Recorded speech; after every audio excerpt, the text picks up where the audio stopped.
ద్వారా ఉమ్, అంత భారీ విజయం తెలుగుదేశం జీవితంలో రాలేదు 20 ఏళ్ళ 40 ఏళ్లలో కూడా. ఉమ్, అలాగే కాంగ్రెస్లో కూడా జీవితంలో కూడా రాలేదు అది 100 ఏళ్ల కాంగ్రెస్ పార్టీలో. ఉమ్, అట్లాంటి రికార్డు మున్సిపాలిటీలు ఇవన్నీ కూడా ఉమ్, ఇంత సాధించగలిగాడు అన్నప్పుడు ఇంకొకటి ఏంటి, ఆ గ్రౌండ్ రియాలిటీ అంటే డబ్బులు చేతికి ఇయ్యడం అనే ఒక అవును. కొత్త ఒరవడికి శ్రీకారం చుట్టాడు. ఉమ్, ఇవన్నీ కూడా ఖచ్చితంగా ప్రత్యర్థులు భయపెట్టినాయి. ఉమ్, అందుకనే కదా అంత బతిన్లాడుకుని బీజేపీతో నువ్వు జనసేనతో పొత్తు పెట్టుకోవాల్సి వచ్చింది. ఉమ్, కాబట్టి ఈ దానికి భయపడతాడు అనుకో.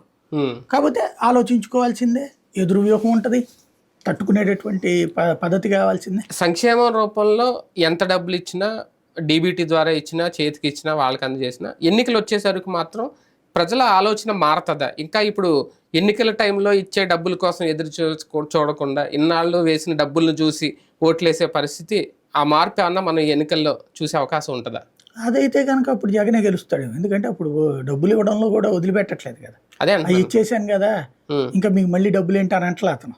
ఉమ్, మళ్ళీ దీనికి 2000 3000 రూపాయలు పంచే కార్యక్రమం కూడా పెట్టాడు. ఉమ్, ఉమ్, కాబట్టి జనాల టెండెన్సీ అనేది అట్లాగా అప్పుడు ఇచ్చేసారులే